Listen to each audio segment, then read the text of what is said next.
Depois entrou Jesus de novo em Cafarnaum e logo correu que ele estava em casa. Muitos afluíram para ali, tantos que nem mesmo junto à porta eles achavam lugar, e anunciava-lhes a palavra. Alguns foram ter com ele, conduzindo um paralítico levado por 4 homens. E não podendo aproximar-se dele, por causa da multidão, descobriram o eirado no ponto correspondente em que Jesus estava e, fazendo uma abertura, abaixaram o leito em que jazia o doente. Vendo-lhes a fé, Jesus disse ao paralítico: Filho, os teus pecados estão perdoados. Mas alguns dos escribas que estavam sentados ali arrazoavam em seu coração: por que fala ele deste modo? Isto é blasfêmia. Quem pode perdoar pecados senão um que é Deus?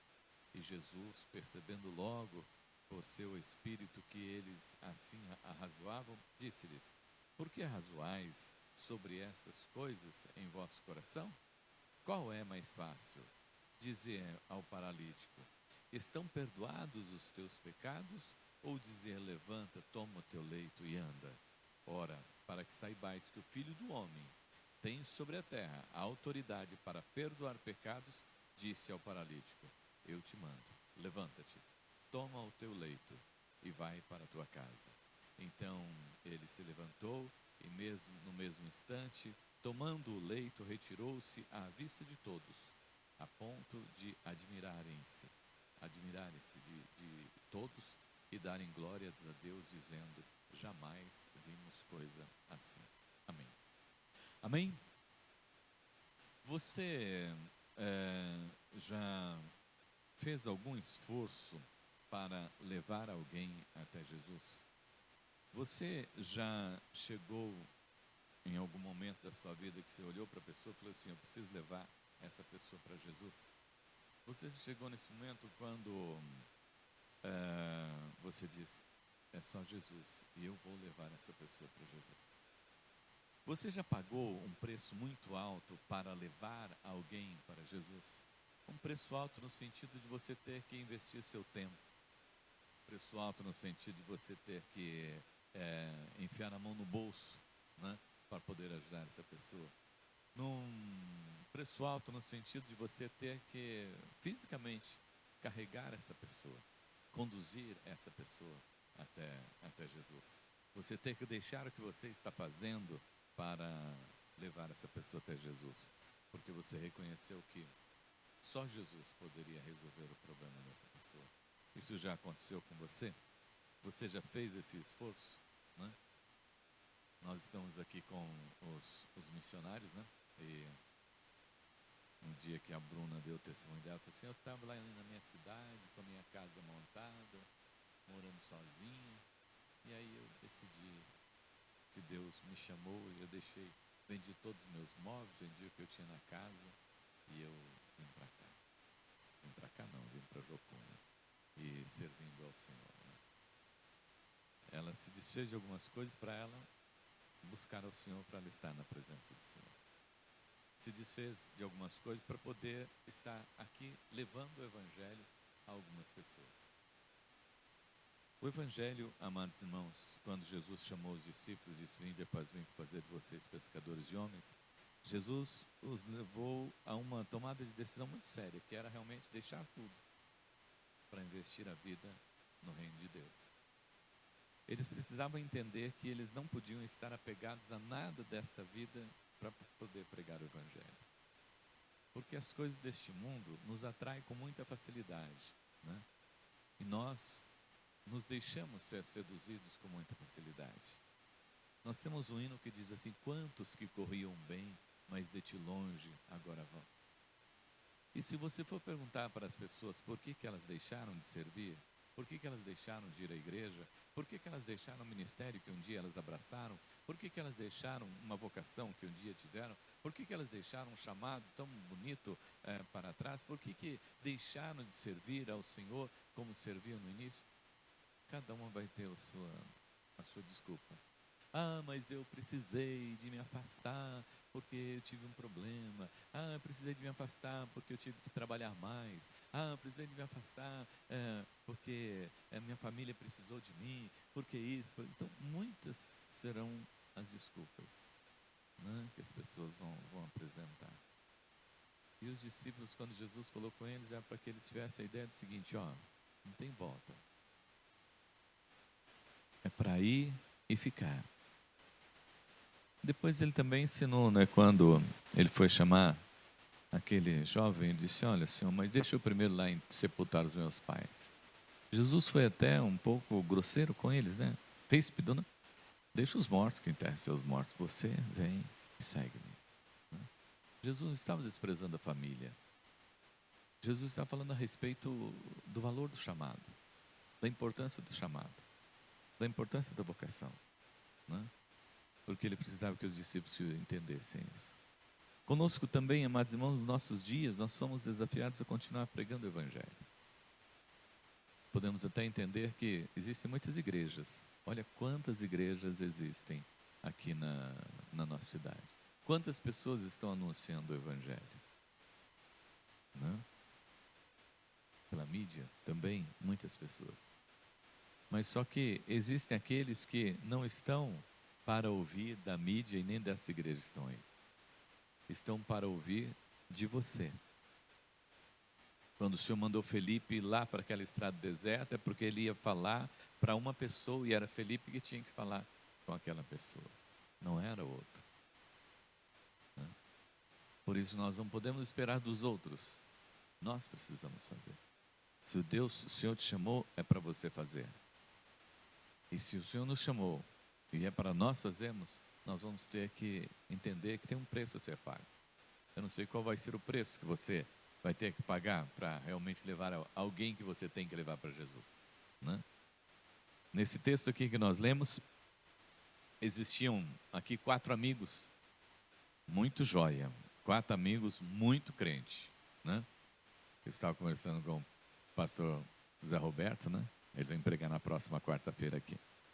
Aí ele estava contou um testemunho de um missionário que foi para uma cidade e ele chegou lá na cidade e começou a visitar as casas e falar de Jesus. E ele bateu numa porta, saiu um senhor e falou assim: eu sou missionário, eu vim aqui para falar de Jesus. É o senhor mesmo que estava esperando, sabe por quê? Vocês falam tanto que Jesus cura, vocês falam tanto de milagres, e agora eu quero ver o milagre que você vai fazer. Minha esposa acabou de retornar do médico para morrer aqui em casa. Né? Então, gostaria que você orasse por ela. Né? E que ela fosse curada. Você já imaginou você numa situação dessa? O que você faria? Você entraria para orar? Ou você diria assim: eu vou chamar o grupo de oração para vir aqui. Ah, não, eu vou chamar o pastor para vir orar por essa pessoa, né? Ah, não, tem que chamar alguém para vir orar, né? Aí ele entrou, disse que ele entrou, pegou na mão da mulher e falou: se a senhora estiver me ouvindo, a senhora aperta a minha mão. E ela apertou a mão dele. E ele olhou para o marido da mulher e falou assim: pode ficar sossegada, ela vai ser curada. E orou com ela, né? E foi para a casa dele. Aí no domingo ela apareceu na igreja.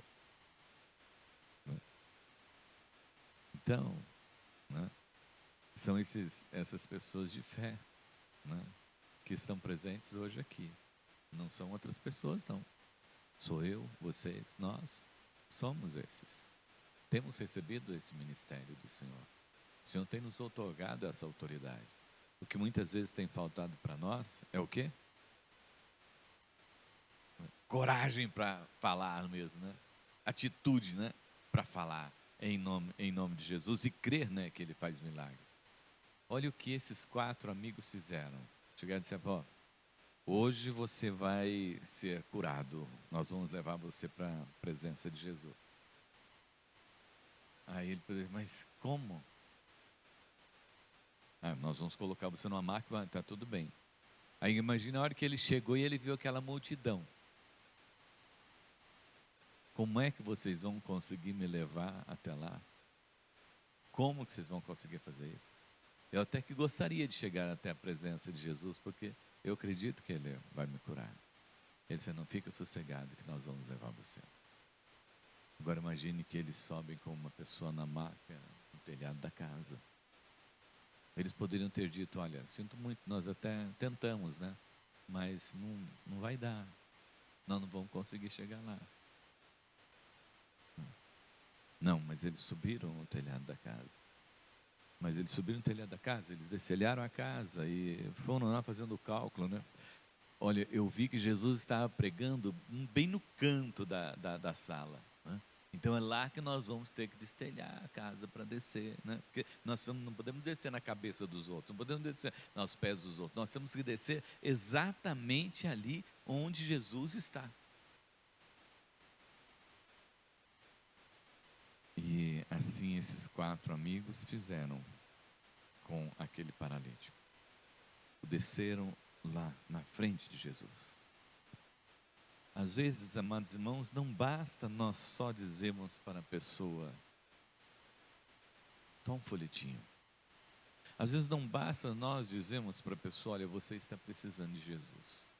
Às vezes não basta nós dizermos para pessoas, ó, vai na igreja domingo, vai ser bom você ir na igreja. Seria importante que você fosse até a igreja. Olha, eu sei de alguém que pode e tem a resposta para o seu problema, e esse alguém é Jesus. Não basta você dizer que você conhece a solução, não basta você dizer que você sabe onde está a solução, você precisa fazer parte da solução para a pessoa. Você precisa levá-la, você precisa caminhar com ela, você precisa subir com ela no telhado, precisa segurar a corda para ela descer. Você precisa ser realmente suporte para que ela chegue até Jesus, para que ela chegue até a presença de Cristo Jesus. E Cristo Jesus não está em outro lugar, amados irmãos, senão habitando a minha vida, a sua vida. E nós precisamos de manifestar esse Cristo, essa fé nas pessoas. Precisamos não ter momentos onde nós vamos sair para falar de Jesus, mas falar de Jesus sempre. Ter Jesus sempre conosco. E levar Jesus para o coração das pessoas e ter uma vida de fé. Ter uma vida de fé. Esses 4 que fizeram o que eles puderam para chegar até a presença de Cristo Jesus. Mas tem um alerta aqui para eu deixar também para os irmãos, né? Esses 4 levaram, e quando desceram lá à frente de Jesus, Jesus disse para ele, olha, filho, os teus pecados estão perdoados, né? Nós precisamos entender que existem pessoas que estão doentes. Isso aqui é muito sério para nós.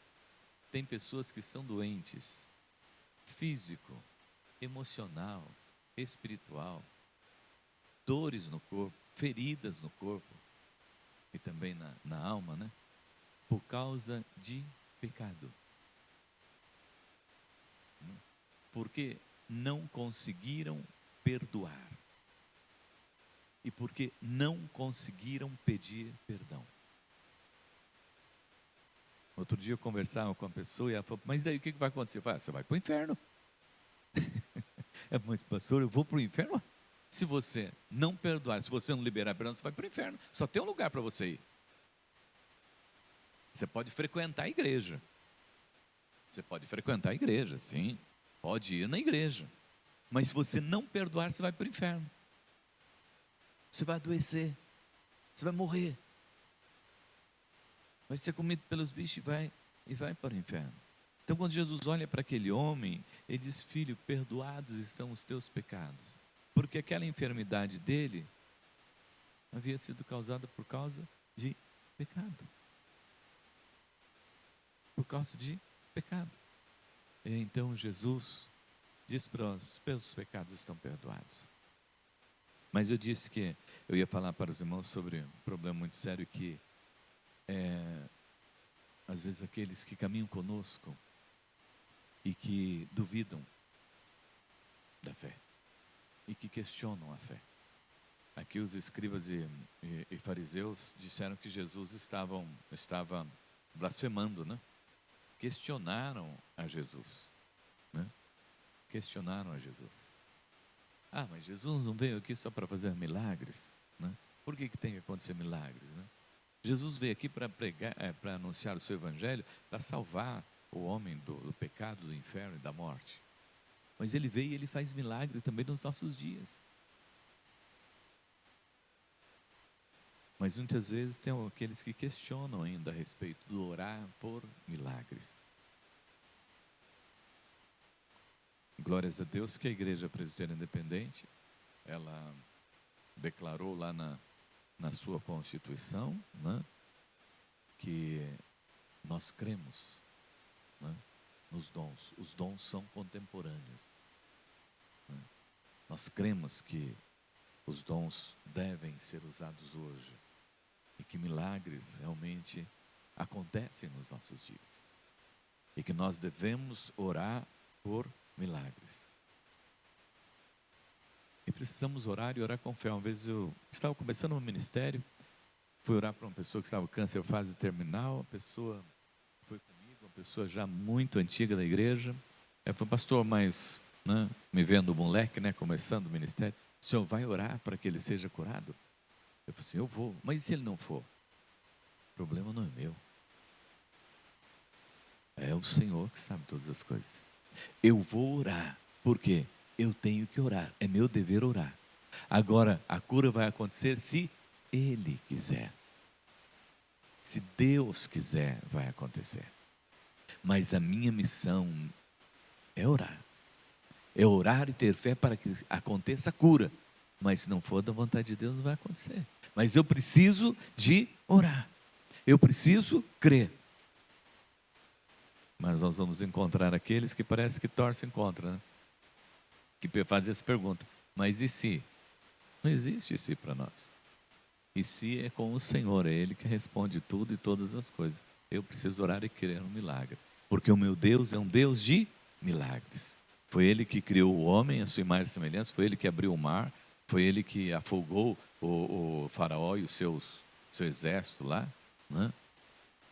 Foi Ele que fechou a boca do leão, foi Ele que segurou e protegeu lá os meninos na fornalha. Foi Ele que ressuscitou a Lázaro, né? Foi Ele que curou a sogra de Pedro. Ele é um Deus de milagres. Mas nós precisamos crer nesse Deus de milagres. Então eu concluo aqui deixando para os irmãos o seguinte. Primeiro, aquilo que Deus coloca na sua mão e pessoas que você coloca na sua vida é para você levá-los para Jesus. Não é para você entregar para outro, não. É com você. É você que tem que, né, conversar com eles. Olha, vamos para Jesus. Vou te levar à presença. Ah, mas é difícil, não dá, não consigo, não posso. Não, eu vou levar. Tem que subir no teto, nós vamos subir no teto junto. Tem que descer na corda, eu vou segurar a corda para você descer. Eu vou ser suporte para você conhecer o Evangelho de Cristo Jesus. Eu vou ser parceiro para você conhecer o Evangelho de Cristo Jesus. Eu vou fazer um discipulado com você. Eu vou caminhar com você na palavra de Cristo. Nós vamos estudar a Bíblia todos os dias, se for necessário.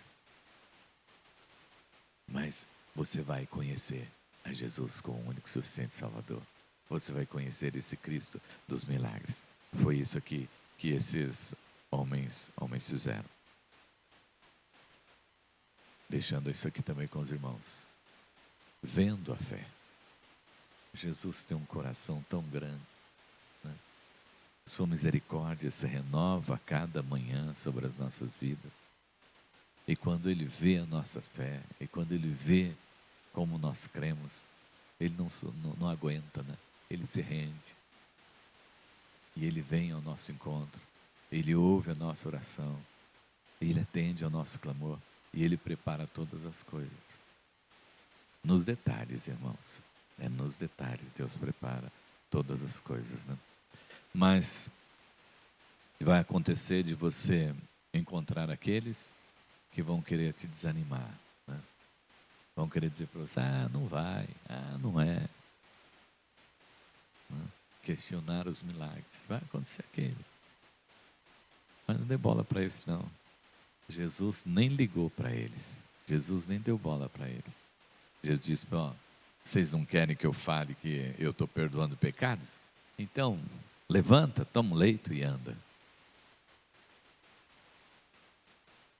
Só mudou o jeito de falar, né? Mas o milagre aconteceu. Feche teus olhos. Eu não sei se tem alguém que você precisa falar de Jesus. Não sei se você conhece alguém que neste momento está precisando de ouvir a respeito de Jesus. Mas eu gostaria que você pudesse agora trazer à sua memória algumas pessoas, para que você esteja orando por ela neste momento. E orando por essas pessoas, você se coloque à disposição do Senhor Jesus para que você possa ser esse instrumento. Como aqueles homens foram na vida do amigo. Se for preciso carregar, você vai carregá-lo. Se for preciso passar a noite de oração, você vai passar a noite orando. Se for preciso estudar a palavra todos os dias com ele, você vai estudar a palavra todos os dias com ele. Se for preciso segurar a corda para ele, você vai segurar a corda firme nas suas mãos, para que ele conheça o Evangelho de Cristo Jesus. Creia. É com você que Deus tem falado e é você que tem que levar esse Evangelho a essa pessoa, não é outro. É você que tem que orar por essa pessoa, não é outro. Nós estamos aprendendo isso. E quando nós fizermos, nós vamos ver Jesus fazer a parte dele. Ele vai dizer, perdoados estão os teus pecados, levanta e anda. Um milagre irá acontecer. Maravilhoso Deus, Pai Todo-Poderoso, nós temos ouvido a sua palavra. Meu Deus, sabemos que o Senhor nos chamou para a sua obra. Perdoa, Deus, pelos momentos em que temos fechado os nossos olhos para não ver as nossas responsabilidades, para não entender e nem compreender aquilo que o Senhor quer que nós façamos, porque queremos, ó Deus, a comodidade dos nossos lares. Queremos, ó Deus, a comodidade, Senhor, nosso cotidiano. Queremos, ó Deus, a tranquilidade, Senhor, meu Deus, e o distanciamento daqueles que estão sofrendo, porque vê-los sofrer dói muito, Pai. Mas, ó Deus, nós precisamos sair desse comodismo, Senhor. Precisamos, ó Deus, olhar com os olhos da fé, Senhor. O Senhor está voltando para buscar a sua igreja, Pai. Não nos deixe, ó Deus, parados. Não nos deixe, ó Deus, paralisados diante de tudo isso, Senhor. Mas, ó Deus, aviva em nós esta fé, Senhor. Sopra sobre nós o teu Santo Espírito, Senhor. Acende, Senhor, meu Deus, novamente essa chama do teu Santo Espírito em nós, Pai. Aviva, Senhor, meu Deus, a nossa fé, Pai. E tira, Senhor, meu Deus, de nós tudo aquilo que está impedindo, Senhor, meu Deus, de sairmos, de levarmos, de fazermos, de realizarmos, ó Deus, a tua obra em nome de Jesus, Senhor. Visita, ó Deus, a tua igreja, Igreja Presbiteriana Independente de Agudos, Senhor. Move, Senhor, meu Deus, o teu Santo Espírito sobre ela, Senhor. Sopra sobre nós o teu Santo Espírito, Senhor. E desperta-nos, ó Deus, para que não deixemos perecer, mas que possamos, ó Deus, carregá-los conosco para conhecer a Jesus como único e suficiente Salvador. Nós oramos, Pai. Em nome de Jesus. Amém, Senhor. Amém. Amém.